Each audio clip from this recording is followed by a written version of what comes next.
Olá, hoje a gente vai mergulhar em um dos poemas mais intensos e emocionantes que existem. Um texto que fala sobre uma das dores mais profundas que alguém pode sentir: a dor de ser traído por um amigo. E essa é a grande questão, né? O que fazer quando um amigo, alguém em quem a gente confia, de repente vira um inimigo? É essa pergunta que está bem no centro do Salmo 55. Vamos ver juntos o caminho que ele nos mostra para lidar com uma situação tão devastadora.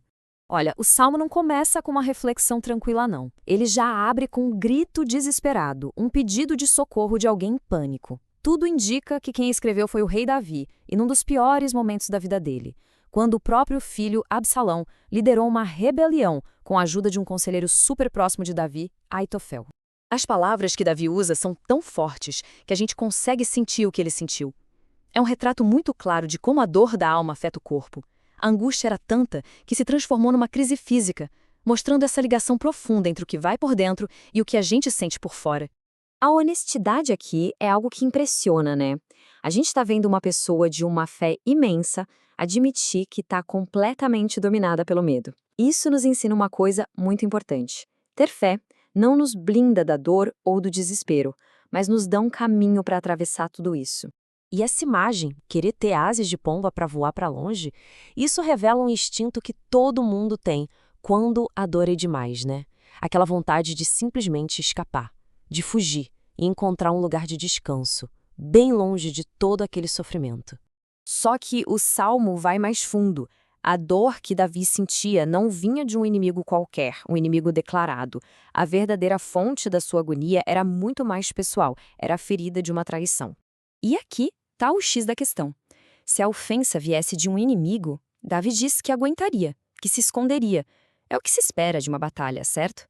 Mas quando a traição vem de um igual, de um amigo do peito, aí o peso é quase insuportável. E o que dói ainda mais é que essa traição veio de alguém com quem ele não dividia só uma amizade, mas dividia a fé, a adoração, eles iam juntos para a casa de Deus. A traição aconteceu justamente dentro do espaço que deveria ser o mais seguro de todos. Pensa só nisso, a traição foi totalmente disfarçada. As palavras eram mansas, pareciam de paz, mas a intenção era de guerra. É essa falsidade, essa duplicidade que corta fundo como uma espada. Bom, e a reação de Davi a essa dor toda pode soar meio estranha, até chocante pra gente hoje.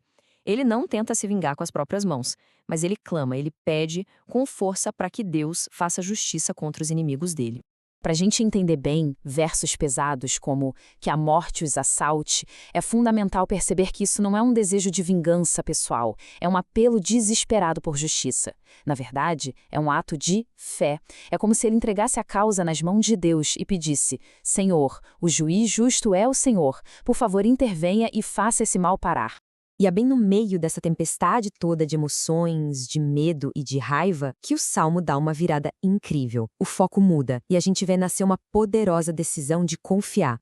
O antídoto para o pânico que o salmo nos mostra não é uma solução mágica, é uma prática, uma disciplina, a oração constante. Davi se compromete a levar sua queixa a Deus sem parar, de manhã, de tarde ao meio-dia, transformando a sua ansiedade em um diálogo contínuo com Deus.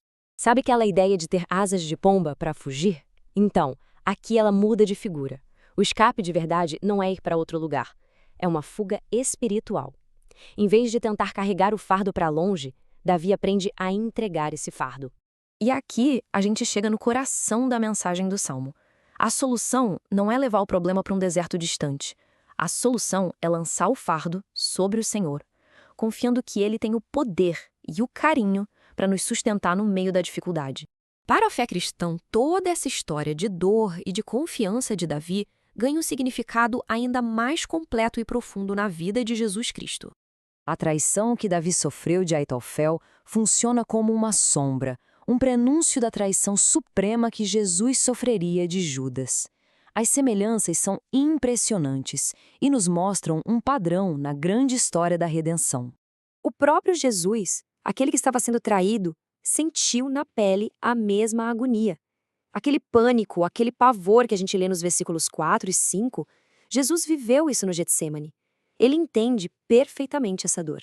E aquele convite do versículo 22, lance os seus cuidados sobre o Senhor, encontra sua resposta definitiva em Jesus. Ele é o maior de todos os portadores de fardos. Na cruz, ele pegou o peso do nosso pecado e da nossa traição sobre si, para que a gente não precise mais carregar isso sozinho.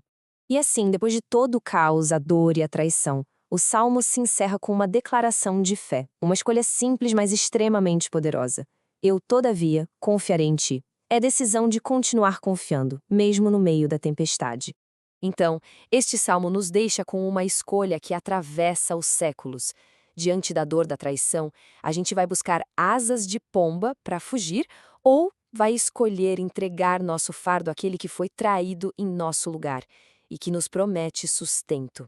Fica aí a reflexão.